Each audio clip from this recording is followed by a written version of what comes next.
गलत लोगों की लव मैरिज कर लेते हैं। मम्मी पापा नहीं चाहते, वो रो रहे हैं, वे दुखी हैं, वो नहीं करना चाहते। बेटा एक ही धमकी देता, पापा यदि आपने ये शादी नहीं की तो मैं मर जाऊंगा, आपने ये शादी नहीं की तो मैं भाग जाऊंगा, अंत में ये शादी नहीं की तो मैं कुंवारा रह जाऊंगा। बस ये 3 धमकियों में कौन बाप है जो नहीं पिघलेगा? सुन रहे हो रे धृष्टराजो? ओ धृष्टराज, कौन माँ बाप है जो तुम्हारा बेटा ये बिटिया 3 धमकियां देगी? मैं भाग जाऊंगा, भाग जाऊंगी, मैं मर जाऊंगा, मर जाऊंगी, मैं यदि ये शादी नहीं हुई तो मैं जिंदगी भर कुंवारी रह जाऊंगी, रह जाऊंगा। इन 3 धमकियों में कौन व्यक्ति नहीं पिघलेगा?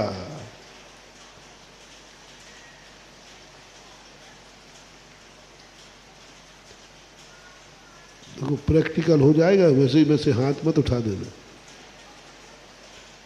मैंने अच्छे अच्छे लोगों को पिघलते, अच्छे अच्छे हैकड़ी करने वाले, क्या करे महाराज, बेटे को मरने थोड़ी देते। अब वो कर रहा है नीच जाति से शादी, शादी तो कर रहा है, मरने से तो बोल दो, बोल दो, बोल दो, बोल दो। अब महाराज जी मर जाएगा तो नीच जाति से शादी कर रहा है, तो कम से कम नीच जाति से शादी करके जिंदा तो रह जाएगा, मरने की अपेक्षा। महाराज जी वो भाग जाएगा, भाग के शादी करेगा, उससे अच्छा है तुम सिलेंडर हो, तुम उसके पक्ष में हो जाओगे।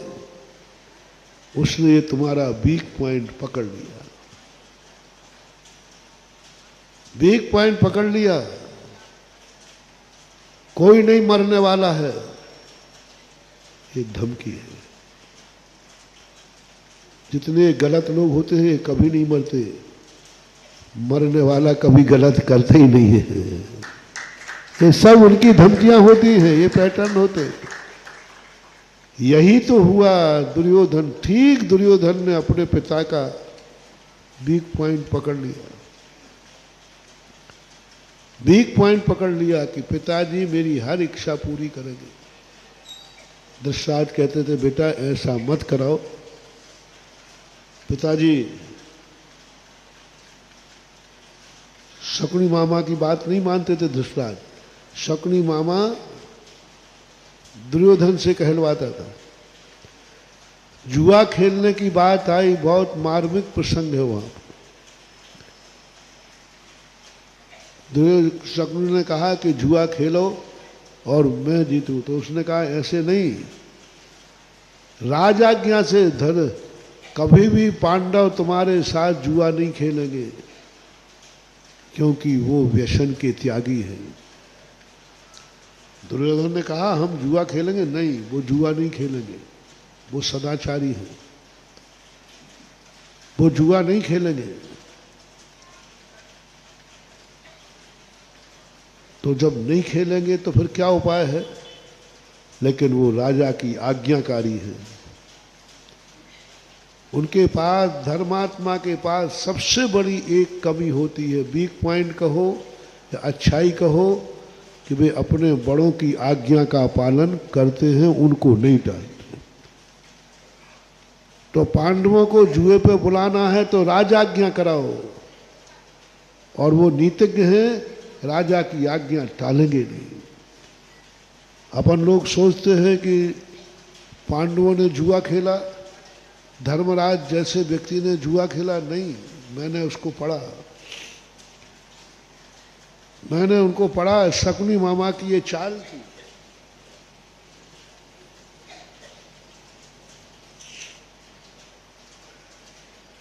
राजा की आज्ञा दिलवाई, और राजा की आज्ञा का सीधा सा अर्थ होता है नहीं पालन करने का अर्थ है या तो मौत या देश निकाला।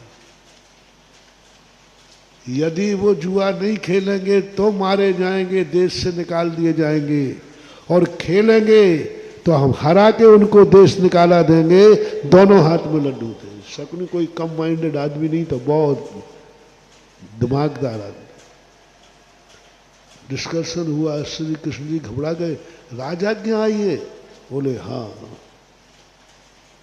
तब वो वहां गए। अनर्थ। धृतराष्ट्र ने कहा ये मत कहो, सब ने समझाया। नहीं, बेटा ने धमकी दी है, पिताजी यदि पांडवों को तुमने राज आज्ञा नहीं दी जुआ खेलने की तो हम प्राण त्याग देंगे। रुक जाओ बेटा, रुक जाओ, मरो मत, हम दिए देते। क्या अनर्थ हुआ? इसी धमकी के कारण से हर इच्छा उसने पूरी कराई। पिता ने हर इच्छा पूरी की, अंत में क्या नाश हुआ? 100 बेटे पाकर के भी दाग लगाने वाला नहीं मिला। 1 लाख पूत 1.25 लाख नाती, जाके घर में बात एक कारण से हम बेटे की हर इच्छा पूरी करेंगे। और आज यही दुर्योधन घरों घरों में पैदा हो गए हैं। हर व्यक्ति अपने माँ बाप से इच्छाएं पूरी करा रहा है, जैसे बने तैसे। महानुभाव, आज एक बहुत बड़ा मोटिवेशन दे रहा हूं आपको। बेटा बेटियों से कहना है, जब तक तुम नहीं बिगड़े हो, तुम कोई नियम मत लेना, कोई धर्म मत करना। बस एक ही नियम ले लो कि हम अपने माँ बाप की इच्छा पूरी करेंगे। आप ग्रस्त हो, आप ग्रस्त हो। यदि आपको धर्म मार्ग में नहीं बढ़ना है, धर्म मार्ग में बढ़ना है, तो एक ही नियम ले लो, हम जिसे गुरु मनाएंगे, हम गुरु से इच्छा पूरी नहीं कराएंगे, गुरु की हर इच्छा पूरी करें।